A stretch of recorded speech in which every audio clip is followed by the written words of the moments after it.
আসসালামু আলাইকুম। এনটিভির নিয়মিত অনুষ্ঠান মার্কেট ওয়াচে আপনাদের সবাইকে আমন্ত্রণ জানাচ্ছি। দর্শক মণ্ডলী, আজ আমি আপনাদের সাথে থাকবো আহমেদ রশিদ লালি। আর আমাদের সাথে আজকে আলোচনার জন্য আমন্ত্রিত হয়ে এসছেন জনাব ডক্টর মোহাম্মদ মুসা, অর্থনীতিবিদ, এবং ওনার পাশে আছেন ডক্টর মোহাম্মদ ফোরকান উদ্দিন, এফসিএ, পুঁজিবাজার বিশ্লেষক, চার্টার্ড অ্যাকাউন্টেন্ট। দুইজনই খুব সুবক্তা, আমি অন্তত খুব পছন্দ করি, দর্শক আপনারাও নিশ্চয়ই পছন্দ করেন। আজকে ওনাদের মুখে সমসাময়িক কিছু বিষয় নিয়ে আমরা আলোচনা করব। আমরা প্রথমেই চলে যাচ্ছি জনাব মুসা আপনার কাছে। গতকালকে শেষ হয়েছে আমেরিকান প্রেসিডেন্টাল নির্বাচন। বিশ্বের মোস্ট অফ দ্য স্টক এক্সচেঞ্জে দেখা গেছে যে মার্কেট ফল করেছে, বাংলাদেশেও সেটা কালকে কিছুটা ফল করেছে। আপনার কি মনে হয় যে আমেরিকান কিংবা বিশ্বের অন্যান্য মার্কেটের সাথে আমাদের মার্কেটের কোনো যোগসূত্র আছে, কিংবা কোনো রিয়াকশন দেওয়ার মতো কোনো বিষয় আমাদের মার্কেটে আছে কি? থ্যাংক ইউ আপনার ভালো ইন্ট্রোডাকশনের জন্য। আমরা কিন্তু অতীতে এরকম দেখেছি, বিশ্ববাজারে যখন শেয়ার বাজারের মধ্যে ছোটোখাটো ধস নামে, বাংলাদেশ তত বেশি রিয়্যাক্ট করে না। এটা একটা বড় কারণ হলো আমাদের ইকোনমিটা আমেরিকার ইকোনমি বা যারা উন্নত ইকোনমিগুলো আছে তাদের সাথে ততটা সম্পৃক্ত হয়নি এখন পর্যন্ত, স্পেসিফিক্যালি মানি মার্কেট এবং ক্যাপিটাল মার্কেট। সেই জন্য আমাদের মার্কেটের মধ্যে খুব খারাপ প্রভাব পড়বে এটা আমি আশা করছি না। এই অল্প টল্প পড়তে পারে, বাট এটা হবে না। আরেকটা জিনিস হলো কি, যে আমাদের দেশে যারা ইনভেস্টার, মূল যারা ইনভেস্টার, তারা হলো সাধারণ বিনিয়োগকারী। ওদের আসলে এই সমস্ত জিনিসগুলোকে খুব তাড়াতাড়ি নিজেদের মধ্যে ইন্টারনালাইজ করে এটাকে রিফ্লেক্ট করানো শেয়ার মার্কেটে খুব কঠিন। আরেকটা বড় কারণ হলো আমাদের ক্যাপিটাল মার্কেটে তো বিদেশিদের ইনভেস্টমেন্ট খুব একটা বেশি নেই, যারা নাকি একটা কিছু ভূমিকা রাখতে পারে। টোটাল যে মার্কেট ক্যাপিটালাইজেশন আছে এটার একটা স্মল অংশ বাইরে থেকে ইনভেস্টমেন্ট করে। আমি ওভাবে দেখছি না, শর্ট টার্মের কথা বলছি। লং টার্মে ইভেন আমেরিকাতেও দেখবেন বাজার ঠিক হয়ে যাবে। তার কারণ হলো এগুলো হলো শক। লোকজন যত বেশি শকড হয় তত বেশি ওভার রিয়্যাক্ট করে। গতকালকে ওভার রিয়্যাক্ট করেছে এবং এটা খুব শিগগিরই বোধ হয় আবার আগের জায়গায় যাবে। একটা বড় কারণ হলো, আমরা কিন্তু ইগনোর করলে চলবে না, ট্রাম্প হলো একজন ব্যবসায়ী মানুষ এবং ব্যবসা মহলে এবং অন্যান্য জায়গায়ও তার মোটামুটিভাবে আধিপত্য আছে। অর্থনীতিকে সে ভালো বোঝেন। যাদেরকে সে নিয়ে আসবেন, আমার মনে হয় না যে বাজার অত বেশি তার উপর অনাস্থা করবে। হাউএভার, নির্বাচনী প্রচারণের সময় যে সমস্ত কথাগুলো বলেছেন, এই সমস্ত কথাগুলোর একটা নেগেটিভ ইম্প্যাক্ট আছে যদি সে ফলো থ্রু করে। যেমন ধরেন, সে হলে এখন প্রোটেকশনিস্ট একটা ইকোনমিতে যাবে, যেটা নাকি লিবারেল ছিল। সারা পৃথিবীর রপ্তানির জায়গাটা একটা বেশি সমস্যা দেখা দিতে পারে। যেমন চায়নার সাথে একটা বড় রকমের সমস্যা তাদের হবে, জাপানের সাথে একটা সমস্যা হবে। কারণ সে নির্বাচনী প্রচারণের মধ্যে বলেছে চায়না তাদের কারেন্সি ম্যানিপুলেট করে তাদের দেশে রপ্তানি করতেছে, সেই জন্য ইনডিরেক্টলি তাদের দেশের কাজগুলো চায়নাতে বা যে সমস্ত দেশ এরকম করছে, লাইক জাপান অ্যান্ড কোরিয়া, তাদের ব্যাপারে সে একটু আরও সতর্ক হবে। সেই ক্ষেত্রে বাংলাদেশ খুব একটা ক্ষতিগ্রস্ত না হয় আমি মনে করি কিছুটা বেনিফিটেড হবে। কারণ হলো ট্রান্স প্যাসিফিক পার্টনারশিপ একটা এগ্রিমেন্ট হওয়ার কথা ছিল। যদি হিলারি ক্লিনটন আসতো, যদিও পরে বলেছেন সেইটার পক্ষে না, ওবামা এটাকে ইঞ্জিনিয়ার করেছিল, ওই এগ্রিমেন্টটা হলে কিন্তু বাংলাদেশ স্পেসিফিক্যালি আমাদের গার্মেন্টস এক্সপোর্টটা একটা বড় রকমের সমস্যা হতে পারত। যেহেতু ভিয়েতনাম এবং যে সমস্ত দেশগুলো গার্মেন্টস রপ্তানি করে আমেরিকাতে, তারা একটা বিশেষ সুবিধা পাইতো। এখন যেহেতু ওই এগ্রিমেন্টটা হচ্ছে না, তারও আছে। আমি মনে করি একটা পজিটিভ লং টার্ম ইম্প্যাক্ট আমরা হয়তো গার্মেন্টস সেক্টরে দেখতে পারবো। রাইট। ফোরকান ভাই, একই প্রশ্ন আপনার কাছে, আমাদের বাজারে কোনো প্রভাব পড়ার মতো কোনো কিছু আছে কিনা? আমার কাছে, আমি অত্যন্ত বিনয়ের সাথে ওনার সব কিছুকে এগ্রি করে নিয়ে আমি যেটা বলছি, দেখেন, হিলারি এবং ট্রাম্প কি হচ্ছিল আমার দেশের জন্য। আমার দেশে কিন্তু দুইটা শিবির আছে, ওদের দেশেও বেসিক্যালি, আমার দেশে দুইটা শিবিরই বড় শিবির, ওদের দেশেও দুইটা শিবিরই বেসিক্যালি বড় শিবির, আরও তিনজন ছিল যাদের কোনো পাত্তাই নেই।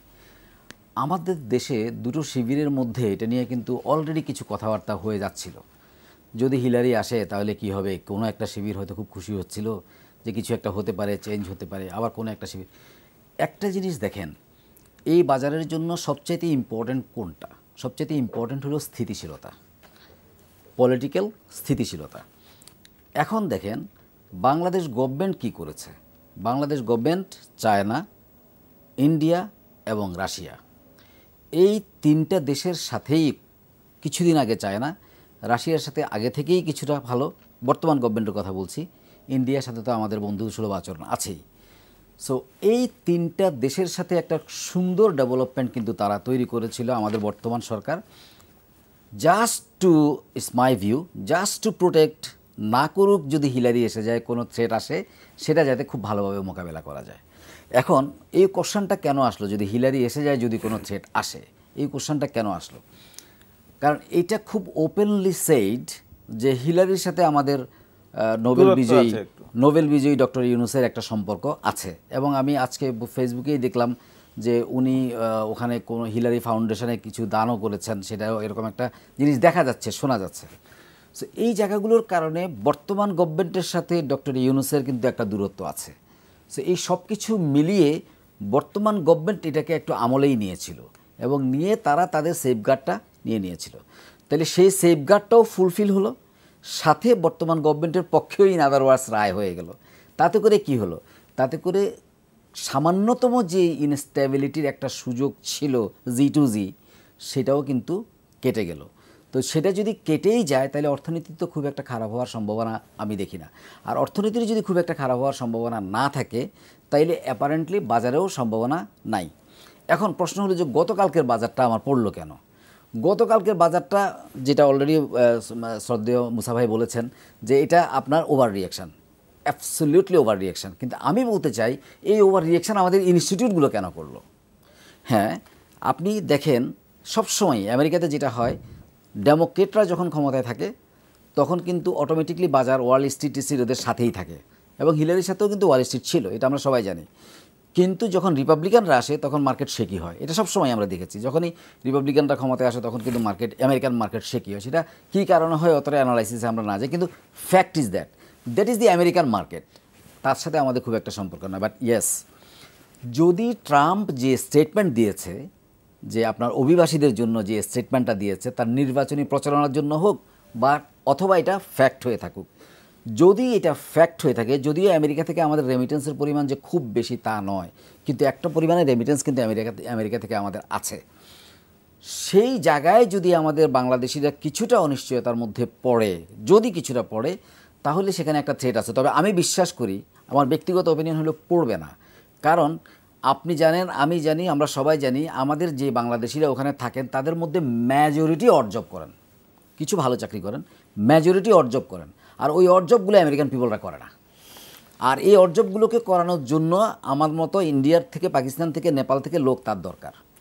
সুতরাং সে বের করে দিবে। এই জায়গাটাকে পুরোপুরিভাবে চিন্তা না করে তার উল্টাটাও আমরা চিন্তা করতে পারি, সেটা তার নির্বাচনী বৈতরণী পার হওয়ারও একটা সুযোগ হতে পারে হোয়াইটদেরকে ইউজ করার জন্য। রাইট। তবে আমাদের পুঁজিবাজারে কোনো প্রভাব পড়বে না, সেটা আমি একটু বলে রাখি দর্শকদের জন্য।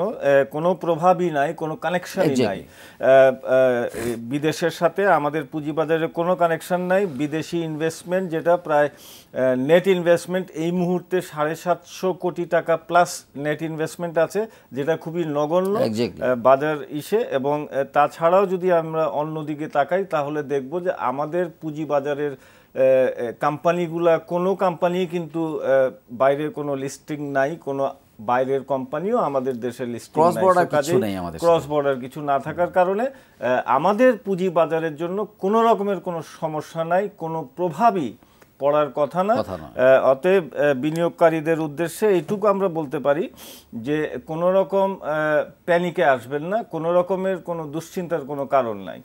মুসা ভাই, আপনার কাছে আরেকটা প্রশ্ন নিয়ে একটু আসতে চাই, যেটা 3 অক্টোবর বাংলাদেশ ডেভেলপমেন্ট আপডেট এবং ঝুঁকি, এই চ্যালেঞ্জ চিহ্নিত করে ওয়ার্ল্ড ব্যাংক একটা পেপার দিয়েছে। সেই পেপারে 5টা চ্যালেঞ্জের কথা তারা উল্লেখ করেছে। তার মধ্যে একটা চ্যালেঞ্জ হলো বিনিয়োগ দীর্ঘায়িত মন্দা পরিস্থিতি। আমাদের দেশে প্রাইভেট সেক্টর বিনিয়োগটা একটা বেশ কিছুদিন ধরে মন্দা অবস্থায় আছে, এইটা। দ্বিতীয়ত, ব্যবসার পরিবেশ উন্নত না হওয়া। তৃতীয়ত, রেমিটেন্সের প্রবৃদ্ধি কমে যাওয়া, যেটা আমরা লক্ষ্য করছি। এটা রাষ্ট্রায়ত্ত ব্যাংকগুলোর মানে অবলম্বন হওয়া। বহির্বিশ্বে নতুন রপ্তানি ও শ্রমবাজার অনুসন্ধান না করা। এবং এই কাজগুলা একটা চ্যালেঞ্জ করাটা, ওয়ার্ল্ড ব্যাংক বলছে। আপনার এই সম্পর্কে একটা আমি যেটা বলবো যে ওয়ার্ল্ড ব্যাংক অন্তত যথেষ্ট গবেষণা করে কাজগুলো করে, তো সেই কারণে এই কনসার্নগুলোকে আমাদের মাথায় রাখতে হবে। বিশেষ করে আমরা এখন দেখতেছি স্পেসিফিকলি এই বছরে আমরা যে রেমিটেন্সটা পাচ্ছি তার নেগেটিভ গ্রোথ হচ্ছে, পজিটিভ গ্রোথ হচ্ছে না। ফোকরান ভাই আরেকটা জিনিস বললেন যে যদি অভিবাসীদের সমস্যার কারণে আমাদের কিছু অভিবাসীরা ডিসপ্লেসড হয়, যারা নাকি ইলিগ্যাল আছেন তারাও কিন্তু টাকা পাঠায়, তো ওই গ্রুপটা হয়তো আমাদের জন্য, বাট আমি ওই গ্রুপটাকে খুব একটা বড় মনে করি না। এখন তারা যদি ম্যানুয়াল জব করে থাকেন তাদের আয়ের সংখ্যা তত বেশি না, কিন্তু একটা জিনিস মনে রাখতে হবে, তারা কিন্তু তাদের অর্জিত টাকাটা অলমোস্ট সবটাই দেশে পাঠায়, সেটা একটা জিনিস আছে। এই একটা সাইড আছে, আমার মনে হয় এটা চেঞ্জ হয়ে যাবে। তার কারণ হলো আমাদের মিডল ইস্টার্ন কান্ট্রিতে কিছু কিছু ওপেনিংস আসছে, অন্যান্য জায়গায় ওপেনিংস হবে। তো আমাদের যেহেতু বয়স কম, এরকম লোকের জনসংখ্যা অনেক বেশি আছে, আমরা পাঠাতে পারবো। আরেকটা গুড নিউজ যেটা হয়েছে এই সেক্টরের মধ্যে, আজকাল কিন্তু বিদেশে আমাদের কিছু যারা যাচ্ছেন তাদের মধ্যে দক্ষ শ্রমিক যাচ্ছেন এবং আধা দক্ষ শ্রমিক যাচ্ছেন। সুতরাং রেমিটেন্সের ব্যাপারে আমি খুব একটা কনসার্ন না। যেই জায়গাটায় কনসার্ন হওয়ার মতন সেটা হলো প্রাইভেট সেক্টর এর ইনভেস্টমেন্ট। গত অনেক বছর ধরেই আমরা কিন্তু প্রবৃদ্ধিটা করতে পারছি না। আসলে কিন্তু যে গ্রোথ রেটটা আজকে দেখছেন সেটাকে যদি কন্টিনিউ করতে হয়, সাস্টেইনেবল করতে হয়, তাইলে কিন্তু আপনার এই প্রাইভেট সেক্টরের ইনভেস্টমেন্টটা বাড়তে হবে। তো সুতরাং সরকারকে চেষ্টা করতে হবে যে এই সেক্টরটাকে বাড়ানো যায় কিনা। বাড়ানোর একটা বড় উপায় হলো ইনভেস্টমেন্ট ক্লাইমেটটাকে চেঞ্জ করা। একটার সাথে আরেকটা জড়িত। যদি if you do not change the investment climate, তাহলে কিন্তু দেশের ভিতরে যারা প্রাইভেট ইনভেস্টার তারাও ততটা উৎসাহিত হয় না। বিদেশ থেকে যেই টাকাটা আমরা আশা করতেছিলাম ফরেন ডিরেক্ট ইনভেস্টমেন্ট হিসেবে বড় বড় কোম্পানি আসবে, সেটা কিন্তু ততটা হচ্ছে না। সুখের খবর হলো যে সরকার কিন্তু ইকোনমিক জোনস করার জন্য বড় জোর দিয়েছেন এবং 100টা ইকোনমিক জোনস আগামী 15 বছরের মধ্যে করতে চান। এর মধ্যে যদি আগামী 1 বছর 1.5 বছরের মধ্যে 15-20টাও আইসা যায়, তাহলে কিছু কিছু বিদেশি ভালো ফার্ম আসবে, সেখানে হয়তো ওই যেই মন্দাভাবটা আছে সেটা কেটে যেতে পারে। আন্ডারস্টুড যে 5টা আমাদের চ্যালেঞ্জ আছে, এই চ্যালেঞ্জগুলো আমাদেরকে মোকাবিলা করতে, এটাকে উড়িয়ে দিলে চলবে না। আমরা অনেক সময় আমাদের একটা প্রবণতা আছে যে ওয়ার্ল্ড ব্যাংক কিছু বললো আমরা এটাকে মনে করি নেগেটিভভাবে চিন্তা না করে আমরা সতর্ক হিসেবে নিই এবং এগুলো যাতে না আমাদেরকে ক্ষতি করতে পারে সেই ব্যাপারে আমরা পলিসি ডিসিশন নিই যাতে নাকি। এবং আমি যদি বলি মুসা ভাই যে আমাদের মাননীয় প্রধানমন্ত্রী, অর্থমন্ত্রী ওনারা কিন্তু বারবারই জোর দিচ্ছেন ব্যবসায়ীদেরকে যে আপনারা নতুন বাজার খোঁজেন, নতুন এমপ্লয়মেন্ট এবং রপ্তানি বাজার দুইটাই আপনারা খোঁজেন। এটা কিন্তু বারবারই কিন্তু সরকারের তরফ থেকেও বলা হচ্ছে। আমি কিন্তু আরেক জায়গায় একটু জোর দিতে চাই, সেটা হলো যে আমাদের যে ডেমোগ্রাফিক ডিভিডেন্ডসগুলো আসার কথা, এই যে ডেমোগ্রাফিক ডিভিডেন্ডস আমরা কি কাজটা করছি, আমরা কিন্তু এখন পর্যন্ত কোনো কাজেই কিন্তু হাত দেই নাই। 2000 এই যে আমাদের একটা জনসংখ্যা, বিপুল সংখ্যক জনসংখ্যা হবে ইয়াং, যারা এই ওয়ার্কফোর্সে পরিণত হবে, প্রায় 65% জনসংখ্যা 2020 সালের ভিতরে যারা ইয়াং হ্যান্ডস, এদের জন্য আমরা ট্রেনিং কিংবা এই কাজগুলো আমরা কিন্তু করছি না। সরকারের এই জনসংখ্যাকে মানব সম্পদে রূপান্তরিত করছে না। এটা খুবই প্রয়োজনীয়, বিকজ এখান থেকে যে রপ্তানি হবে জনসংখ্যা, সেটা যদি ট্রেন্ড জনসংখ্যা হয়, যেদিকে আপনি ইঙ্গিত দিচ্ছেন, যদি ট্রেন্ড জনসংখ্যা হয় তাহলে কিন্তু আমাদের ইনকামটা আরো বেশি হবে, যেটা ফোরকান ভাইও বললেন যে আমাদের অড জব করতে হয় বাইরে গিয়ে। আমি আপনাকে একটু থামিয়ে বলি, আমরা কিন্তু দেখতেছি ইকোনমিটা কিন্তু টেকনোলজির দিকে যাচ্ছে। যেহেতু আমরা ডিজিটাল বাংলাদেশ তৈরি করতে যাচ্ছি, এখন কিন্তু একটা বড় খাত আমরা পাবো আইটি রিলেটেড এক্সপোর্ট করে। এটা poised to be very good. IT পার্কও হচ্ছে। এর জন্য যেই জনসংখ্যাটা লাগবে, শিক্ষিত জনসংখ্যা লাগবে, সেই শিক্ষিত জনসংখ্যা আমরা তৈরি করছি কিনা। অ্যাডেড টু দ্যাট, বাংলাদেশ যেমন বিদেশ থেকে প্রায় $15 বিলিয়ন মতন আয় করে, বাংলাদেশ থেকে বিদেশিরা কিন্তু প্রায় $6 থেকে $7 বিলিয়ন নিয়ে যায় এবং যে কাজগুলোর জন্য করে তারা নিয়ে যায়, সেই কাজগুলো করার মতন বাংলাদেশের লোক তৈরি হয় না। এগুলো কিন্তু খুব সফিস্টিকেটেড কাজ না। তো আপনি যেই জায়গায় বলতেছেন সেই জায়গায় আমি বলবো সরকারকে অন্তত নজর দিতে হবে। এটা ট্রেন করে জনসংখ্যাকে জনসম্পদে রূপান্তরিত করতে পারলে দেশের জন্য ভালো হবে এবং বিদেশে পাঠাইলে আমরা রেমিটেন্সটাকেও ভালো করতে পারবো। রাইট। ফোরকান ভাই, একই প্রশ্ন আপনার কাছে। আমি স্যারের সাথে একটা জায়গায় একটু অ্যাড করতে চাই উইথ ইয়েতে। দেখেন যেটা উনি বললেন যে $15 বিলিয়ন আমরা আর্ন করি আর $6 মিলিয়ন আমরা নিয়ে যাই। আপনি জানেন যে একমাত্র আমার পার্শ্ববর্তী দেশ ইন্ডিয়ার সবচাইতে তৃতীয় বৃহত্তম রেমিটেন্স পায় আমার দেশ থেকে, 5 বিলিয়ন। কোন খাতে পায় দেখেন। প্রশ্ন হলো যেটা শ্রদ্ধেয় মুসা ভাই বলার চেষ্টা করলেন যে অতটা দক্ষ না, এটা আমাদের মানসিকতার পরিবর্তন করতে হবে। যারা এই ফরেনারদেরকে এমপ্লয় করছে তাদের মানসিকতার পরিবর্তন করতে হবে। কী জন্য? দেখেন, অ্যাকাউন্টেন্ট, আমার দেশে কি অভাব আছে অ্যাকাউন্টেন্টের? ইন্ডিয়া থেকে অ্যাকাউন্টেন্ট আনার আমার দরকার আছে? গার্মেন্টস, ইন্ডিয়ার ডেফিনেটলি ইন্ডিয়ার আমার দেশের মতো এক্সপার্টিস নাই গার্মেন্টসে। কারণ আমার দেশ গার্মেন্টসে যেভাবে ভিত্তি তৈরি করেছে সেটা ইন্ডিয়া পারে নাই, সেটা শ্রীলঙ্কা পারে নাই। কিন্তু আপনি বহু গার্মেন্টস ইন্ডাস্ট্রিতে গিয়ে দেখবেন শ্রীলঙ্কান প্রোডাকশন ম্যানেজার আছে, অথবা ইন্ডিয়ান প্রোডাকশন ম্যানেজার আছে, অথবা ইন্ডিয়ান কেউ একজন আছে। তৃতীয়, আইটি সেক্টরে আসতেছে, ফাইন, আসুক, কোনো অসুবিধা নেই। কিন্তু প্রশ্ন হলো যে বাকি যে সেক্টরগুলোতে যেখানে আমাদের দরকার নাই সেখানে আমাদের শিল্পপতিরা আনতেছে। রিজন হলো তারা মনে করছে ওরা কম পয়সায় কাজ করে। আপনাকে আমি বলি, আমাদের এখানে যারা দক্ষ, I mean specialised accountant, specialised garments worker, specialised IT people, এরা একটু এক্সপেন্সিভ, কারণ তাদের এখানে ওইটা ওভারফ্লাডেড, আমাদের এখানে একটু কম আছে এখনও। তো এখন এই ডিমান্ডের কারণে তারা দেখা যাচ্ছে যে পয়সাটা একটু কম লাগে। ওই সামান্য পয়সার জন্য দেখা যাচ্ছে যে আমার দেশ থেকে কোটি কোটি ডলার চলে যাচ্ছে। এখানে সবচাইতে বেশি সব কিছু সরকারের ঘাড়ে চাপিয়ে দিয়ে কিন্তু কোনো লাভ হবে না। এখানে সচেতন মানব গোষ্ঠীর দরকার, সচেতন শিল্পপতিদের দরকার। আমি আপনাকে একটা এক্সাম্পল বলতে পারি, মানে আপনাকে না বলে, কোম্পানিটার নাম না বলে, সে একজন ইন্ডিয়ান সিএফও নিয়ে আসলো। আমার এই ক্লায়েন্ট ইন্ডিয়ান সিএফও নিয়ে আসলো কোন কনসেপ্ট থেকে? যে এরা খুব ভালো, সে শুনছে তারা খুব ডেলিভারি দেয়। বিলিভ মি, যে বছর আনলো সেই বছরই তার প্রায় 35 কোটি টাকা loss. And then he kicked him out. Bangladeshi CFO আবার অ্যাপয়েন্টমেন্ট দিল, পরের থেকে সে গ্রো করলো। So this is the perception. বিদেশ প্রীতি, আমাদের যে বিদেশ প্রীতিটা আছে এটা আমাদের কিন্তু কমাতে হবে। It is the perception that you have to cool down. এটাকে না করতে পারলে কিন্তু আপনার এটা হবে না। সুতরাং দক্ষ মানব শক্তি যে আমাদের দেশে নাই এটা যেমন সত্যি, তেমনি দক্ষ মানব শক্তি থাকার পরেও তার পারফেক্ট ইউজ আমরা করছি না, এটাও কিন্তু সত্যি। সরকার তো চেষ্টা করছে, সরকার কিন্তু দেখেন এই বিদেশিদেরকে আনার ব্যাপারে যখন আসলো তখন বলা হলো বিওআই থেকে যারা, সরকার কিন্তু এবার একটা খুব সুন্দর আইন করেছে যে যারা আগে কিন্তু প্রচুর ইন্ডিয়ানস আমাদের এখানে কাজ করতো যাদের বিওআই থেকে পারমিশন থাকতো না, বোর্ড অফ ইনভেস্টমেন্ট থেকে তাদের একটা ওয়ার্ক পারমিট নেওয়া লাগে, ওয়ার্ক পারমিট ছাড়া বহু বিদেশি আমাদের এখানে কাজ করতো। সরকার সেটাকে ঠেকানোর জন্য কি করলো দেখেন, যে যদি কোনো কোম্পানি বাইরে থেকে নিয়ে আসে এরকম আর ওয়ার্ক পারমিট ছাড়া কাজ করে তাইলে ওই কোম্পানি প্যানালাইজড হবে। এটা কিন্তু সরকার করেছে। তাহলে আমরা সরকারের দোষ দিয়ে তো কোনো লাভ নাই, সরকার করেছে, কিন্তু আমাদের নীতি নৈতিকতা বিবর্জিত যে আচরণ আমাদের শিল্পপতিদের, সেখান থেকে বের হয়ে আসতে হবে। আপনারা জানেন যে সরকার ডেসকোর আরও 10% শেয়ার বাজারে ছাড়ার জন্য প্রস্তুত হয়েছে এবং আইসিবিকে ইতিমধ্যে তারা অর্ডার দিয়েছে ছাড়ার জন্য। এ ব্যাপারে আমি একটু মুসা ভাই আপনাকে একটু বলতে চাই, আপনার সাথে একটু আপনার মতামত নিতে চাই।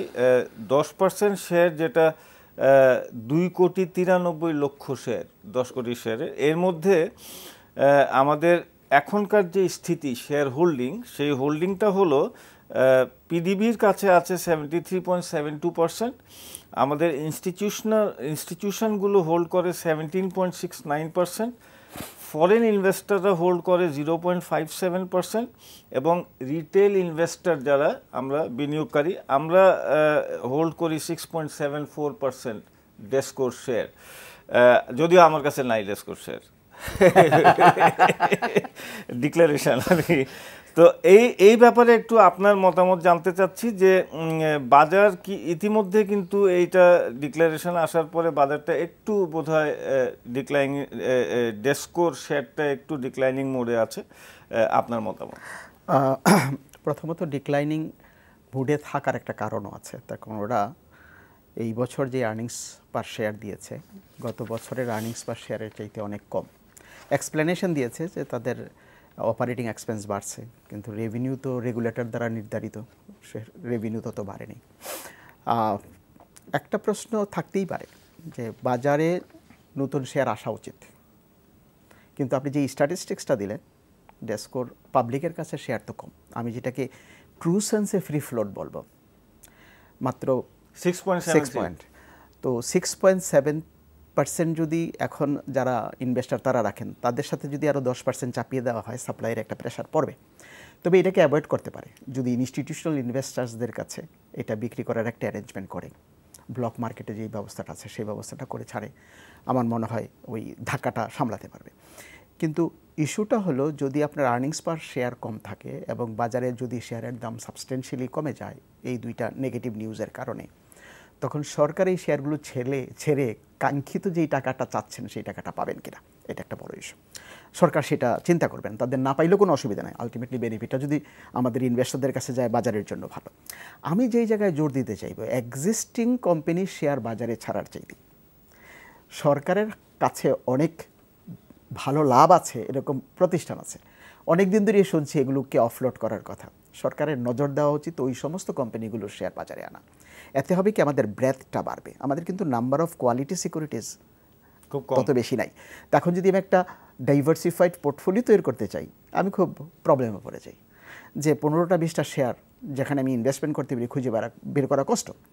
কিন্তু আমার যদি ওয়েল ডাইভার্সিফাইড একটা পোর্টফোলিওর দরকার হয়, একটা যদি আমি অ্যাসেট ম্যানেজমেন্ট কোম্পানির আন্ডারে আমি একটা পোর্টফোলিও ম্যানেজ করি, একটা মিউচুয়াল ফান্ড ম্যানেজ করি, অনেকগুলো শেয়ার লাগবে। তো ওই শেয়ারগুলো তো নাই। তো সুতরাং যে সমস্ত কোম্পানিগুলো সরকারের নিয়ন্ত্রণে আছে সেই সমস্ত কোম্পানির শেয়ার বাজারে আসা আমি মনে করি জরুরি। ইউনিলিভারের মতন কোম্পানিকে ফোর্স করা যে তোমাদের কিছু অন্তত 5% অফলোড করো, সরকারের কাছে থাকা কিছু শেয়ার যদি ওরা ছাড়ে, এই সমস্ত 39% শেয়ার আছে, ছাড়ে না ছাড়ার কোনো কারণ নেই। বাজারকে যদি আমি কনস্ট্রাক্ট করতে চাই, আমি যদি বিদেশি পোর্টফোলিও ম্যানেজারকে বাংলাদেশের প্রতি আকৃষ্ট করতে চাই, আমার কিন্তু মার্কেট ক্যাপিটালাইজেশন বাড়াতে হবে, আমার কিন্তু ডেপথ আছে এরকম কোম্পানির শেয়ারের সঙ্গে। গ্রামীণ ফোন আসছে, আর কোনো অপারেটর কিন্তু আসেনি, আসা উচিত। তো এরকম বিদেশি যে সমস্ত কোম্পানি বাংলাদেশে আসছে ব্যবসা করার জন্য, তাদেরকে চুক্তি করা হয়েছে এইভাবে যে তুমি 5 বছরের বা 6 বছরের মধ্যে বাজারে আসবা, তারা যদি না এসে থাকে সেগুলোর ব্যবস্থা করলে মনে হয় আরও বেশি ভালো হয়। রাইট। ফুরকান ভাই, মুসা ভাই যেমনটা বলছিলেন যে এটা ইনস্টিটিউশনাল ইনভেস্টররা যদি এটা কিনে নেন এই শেয়ারটা, কিন্তু আমি যদি বলি যে আমাদের পার্টনারশিপটা যদি জনগণের সাথে হয় তাহলে সেটা ভালো হয় না? যদি জনগণের কাছে মাত্র আছে 6.73%। মুসা ভাই যে কথাটা বলেছেন সেটা একটা পার্সপেক্টিভ থেকে বলেছেন। ওনার পার্সপেক্টিভটা হলো যে বাজারে যদি শেয়ারের দামটা কমে যায়, যদি ফ্রি ফ্লোট শেয়ারের সংখ্যা বেড়ে যায়, কারণ অলরেডি ডিক্লাইন মুডে আছে কিন্তু শেয়ারটা দুইটা মুডে আছে, সেই জায়গায় যদি আপনার এখন একটা কথা আছে এখানে, তার যে কস্ট ম্যানেজমেন্ট আছে ডেসকোর, ওইটা একটা যদিও একটা আলাদা কোম্পানি হয়েছে কিন্তু ইন আদারওয়ার্ডস এসে সরকারি প্রতিষ্ঠানের মতো বা সরকারি প্রতিষ্ঠানই বলতে পারেন। সো এফিশিয়েন্ট যে স্ট্র্যাটেজিক ম্যানেজমেন্ট সেটা কোনো সরকারি প্রতিষ্ঠানে কিন্তু হয় না, এটা হওয়ার কথাও না, পৃথিবীর কোথাও হয় না। সো এই এফিশিয়েন্ট স্ট্র্যাটেজিক কস্ট ম্যানেজমেন্ট অথবা এফিশিয়েন্ট স্ট্র্যাটেজিক ম্যানেজমেন্ট যদি তারা ঠিকমতো করতে পারে, ওই কস্টটাকে মিনিমাইজ করে রাখতে পারে, তবে এটা কিন্তু আপনার বাড়বে। যেটা উনি বললেন যে এটা রেগুলেটেড কর্তৃক কিন্তু প্রাইসটা নির্ধারিত, রেভিনিউটা কিন্তু নির্ধারিত, কস্ট কিন্তু বেতন বাড়ছে, হচ্ছে কস্ট কিন্তু বাড়ছে। তো যার কারণে আপনি দেখবেন যে তার ইপিএসটা কিন্তু একটু কমেছে এবারে। এখন এটা রিজন ইজ দেয়ার যে তার ওইটা বাড়ে নাই, রেভিনিউ বাড়ে নাই, কিন্তু তার কস্ট কিন্তু রেভিনিউ ফিক্স, তার এফিশিয়েন্ট ম্যানেজমেন্ট নাই। আচ্ছা, এখন যখন আরও শেয়ার ফ্লোট হবে, নাম্বার অফ শেয়ার ফ্লোট হবে, তাইলে তার ওই টাকাগুলোর ইউসেজটা কোথায় হচ্ছে, যে টাকাগুলো সে নিচ্ছে বাজার থেকে তার ইউসেজটা কিভাবে হচ্ছে, সেটা যদি এফিশিয়েন্ট ইউজ হয়ে থাকে ওই টাকাটা, তাহলে ইনকাম বাড়বে যদি সেটা হয়ে থাকে। আচ্ছা, এখন আপনি যে প্রশ্নটা আমাকে ডাইরেক্ট করেছেন তার সরাসরি উত্তরটা হলো এরকম যে তারা যদি এটা পাবলিককে আমরা বেশি করে পেতে চাই, তাইলে তাদেরকে বলতে হবে খুব পরিষ্কার করে, এবং তারা হয়তো প্রসপেক্টাসে বলবেও যে আমার এই টাকাগুলো কোথায় ইউজ হচ্ছে। সেখানে যদি পাবলিক বোঝে যে না এটা এখান থেকে ইনকামটা ম্যাক্সিমাইজ হবে, তাইলে পাবলিককে আর বলার দরকার হয় না, পাবলিক এমনিতেই কিন্তু ইনভেস্টমেন্টটা করবে। আর মুসা ভাই যেটা বলেছেন ইনস্টিটিউশনে টানতে, যাতে করে শেয়ারটা আরেকটু পড়ে না যায়, কারণ বাজারের শক্তিটা আমাদের কিন্তু এখনও ঠিক অতটা ভিত্তি হয়নি, হচ্ছে। ঠিক এরকম সময়ে যদি এরকম চলে আসে তাহলে সেটাকে যাতে কোনোভাবে বাজারটা ফল না করে, সেই জন্য ইনস্টিটিউশনগুলোকে একটু বেশি অ্যাক্টিভ ভূমিকায় যাওয়া দরকার। যেটা আমি আজকে আলোচনার শুরুতে আপনাকে বলেছিলাম, গতকালকের বাজার যখন পড়েছিল তখন আমার কাছে খুব কষ্ট লেগেছিল আমাদের ইনস্টিটিউশনের ভূমিকায়। এটা হওয়া উচিত হয় নাই, কারণ আমাদের ইনস্টিটিউশনও কিছুটা ট্রাম্পের আচরণগত ছিল। সো এই আচরণগুলো থেকে আমাদের ইনস্টিটিউশনকে বের হয়ে আসতে হবে। এটা আমি সবসময় বলি, ট্রাম্প আচরণ যদি আমার ইনস্টিটিউশন করে, বোদ্ধা লোকরা করে, তাহলে কিন্তু বিপদ। আরেকটা জিনিস যেটা মুসা ভাই যেটা বলছিল যে আপনি দেখেন আজকে যদি আমাকে 100 কোটি টাকার একটা পোর্টফোলিও ম্যানেজ করতে দেওয়া হয়, আমার জন্য কঠিন হবে, বিকজ অফ আমার কাছে শেয়ার নাই। এখন এই ডেসকোর মতো এরকম শেয়ার যদি আসে, বা সরকারের যেসব স্ক্রিপ্টগুলো যদি আছে, কথাটা যদিও রিপিটেশন হচ্ছে, আমি এই জন্য বলছি যে আপনি যে পোর্টফোলিও ম্যানেজমেন্ট, বাজার ভালো, এগুলো তাহলে ব্লু চিপ শেয়ারগুলোকে কিন্তু আনতেই হবে, এর কোনো বিকল্প নাই। এবং অল্টারনেটিভ আপনার বাজারে আরেকটা বন্ড বলেন বন্ড মার্কেটকে তৈরি করতে হবে। আপনি যদি খেয়াল করে থাকেন সেই অনুষ্ঠানের মধ্যে আপনিও ছিলেন, যে মার্চেন্ট ব্যাংকিং অ্যাসোসিয়েশনের যে অনুষ্ঠানে, সেখানে কিন্তু খায়রুল হক সাহেব আমাদের মাননীয় চেয়ারম্যান উনি বলেছেন যে 5 লক্ষ কোটি টাকার যে স্বপ্ন, বাজেটের স্বপ্ন আমাদের মাননীয় অর্থমন্ত্রী দেখেন, সেটা কিন্তু পুঁজিবাজার দিয়েই সম্ভব। এর চাইতে বড় সত্যি আর কিছু হতে পারে না। কারণ আপনি যে ট্যাক্সগুলো পান, যে বাজেটটা আপনি করেন, সেটা তো রেভিনিউর উপরে বেসিস করে আপনি করেন, ট্যাক্স মানে পাবলিকের বিজনেসের থেকেই করেন, পাবলিকের পকেট থেকেই তো আপনি টাকাটা নেন। That money has to be circulated more. তো এই মানি সার্কুলেশনটা বাড়ানোর জন্য কিন্তু এই ক্যাপিটাল মার্কেট ছাড়া এটা সম্ভব নয়, ইন্ডাস্ট্রিয়ালাইজেশন সম্ভব নয়। কারণ পুঁজি হইলেই আপনি সেখান থেকে, ডেট থেকে তো আর আপনি ট্যাক্স পাবেন না, ডেট বরং ট্যাক্স এক্সেম্পটেড, কিন্তু ডেট থেকে তো আপনি ট্যাক্স পাবেন না, আপনি ট্যাক্স পাবেন কিন্তু পুঁজি থেকে বা পুঁজির ইনকাম থেকে। পুঁজিটাকে আপনি যত বাড়াইতে পারবেন তখনই কিন্তু এই 5 লক্ষ কোটি টাকা সম্ভব। তাহলে এই জন্য যে সরকারি শেয়ারগুলো ছাড়া মাল্টিন্যাশনাল কোম্পানিগুলোকে বাধ্য করা, এবং তাদের যে মাল্টিন্যাশনাল কোম্পানিগুলোর স্পেশালি যে ঔদ্ধত্যপূর্ণ আচরণ, not to be listed in the market, আমি বুঝি না তারা এই সাহস কোত্থেকে পায়। এই সাহসটাকে দমিয়ে রাখা, এই জিনিসটা কিন্তু আমাদের খুব দরকার, অতীব জরুরিভাবে এটা করা উচিত, যাতে এই যারা বাইরের কোম্পানি আছে ইউনিলিভারের মতো, তারা যাতে লিস্টেড হয় আমাদের পুঁজিবাজারে। মুসা ভাই, আরেকটা দিকে একটু যেতে চাচ্ছি যে বাংলাদেশ ব্যাংকের একটা রিপোর্টে বলা হচ্ছে যে প্রাইভেট সেক্টর ক্রেডিট গ্রোথ একটু কমেছে, যেটা ইয়ার অন ইয়ার বেসিসে যদি আমরা ধরি তাহলে এটা এখন সেপ্টেম্বর মাসে আমরা দেখছি 15.34%, এই সেপ্টেম্বর শেষ হলো যেটা। আর এইটাই অপোজিটে যদি আমরা গত বছরের এই অগাস্ট মাস পর্যন্ত দেখি তাহলে 16.21 ছিল। আমরা খুব আশাবাদী ছিলাম যে গত বছর অগাস্টে আমরা অনুষ্ঠানেও বলেছিলাম যে একটু একটু করে বাড়ছে, এটা খুব আশার বিষয়। কিন্তু এখন আবার লেটেস্ট রিপোর্টে দেখছি যে সেপ্টেম্বর পর্যন্ত 15.34% হয়েছে। এইটার ব্যাপারে আপনার মন্তব্য? ভালো খবর না, তার কারণ হলো এই ক্রেডিট গ্রোথের উপর নির্ভর করে ইনভেস্টমেন্ট। আর প্রাইভেট সেক্টর যেহেতু চালিকা শক্তি, ওখানে যদি ক্রেডিট গ্রোথ হয়, তার মানে ব্যাংক থেকে আমরা লোন নিচ্ছি না, আমাদের তো পুঁজিবাজারে বন্ড মার্কেট নাই, সুতরাং লোন নেয়ার কারণে যে সুবিধাটা আছে এবং এই সুবিধাটা গ্রহণ করে আপনি ইনভেস্টমেন্ট করতেছেন, তাহলে প্রাইভেট সেক্টর ততটা, আমরা যতটা বুঝতেছিলাম যে তারা করবেন ততটা করতেছেন না। এটা কিন্তু ফিউচার গ্রোথ রেটের উপর একটা নেগেটিভ ইম্প্যাক্ট পড়তে পারে। বাট অ্যাপার্ট ফ্রম দ্যাট আরেকটা জিনিস কিন্তু আমাদেরকে দেখতে হবে, আরেকটা নেগেটিভ দিক, এখন কিন্তু লোন নেওয়ার কস্ট কমে গেছে। 1 বছর আগে বা 1.5 বছর আগে যেখানে average interest rate for loans ছিল 12-13%, এটা এখন 10-এর নিচে নেমে আসছে বা 10-এর কাছাকাছি আসছে। তো সাধারণত আমরা যেটা কী বলি যে যদি কস্ট কমে যায়, লোন নেওয়ার প্রবণতাটা এমনি একটু বাড়তে পারে। তার কারণ হলো আপনার নতুন নতুন ইনভেস্টমেন্ট করতে গেলে আপনি যখন এনপিবি বের করবেন, আইআরআর বের করে কম্পেয়ার করবেন কস্ট অফ ফান্ডের সাথে, you will be in a better position. তো নতুন নতুন প্রজেক্ট নেওয়ার যদি বেটার পজিশনে থাকেন, লোকজন যদি লোনটা না নিয়ে থাকে, তাহলে একটা প্রবলেম থাকতে পারে। তবে আমার মনে হয় কারণটা অন্য জায়গায়, এই গ্রোথটা না হওয়ার। আমাদের দেশে কিন্তু প্রভিশন ফর লোনস অ্যান্ড মানে ক্লাসিফাইড লোনস অনেক বাইরে গেছে।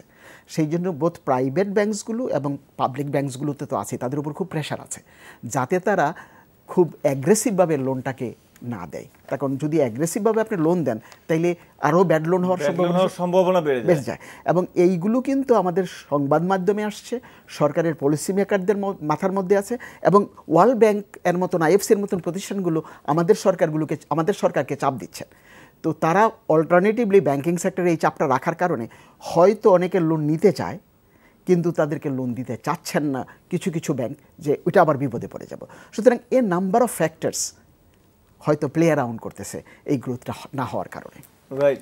মুসা ভাই যা বললেন সেটার সাথে আরেকটু অ্যাড করে দিই। মুসা ভাই ওনার মন্তব্যে বলেছেন যে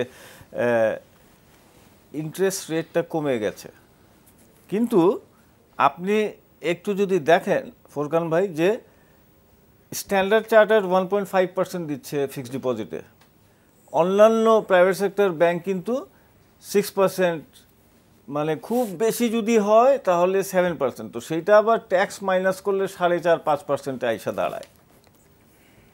কিন্তু যখন ব্যাংক লেন্ডিং করছে তখন কিন্তু 11%।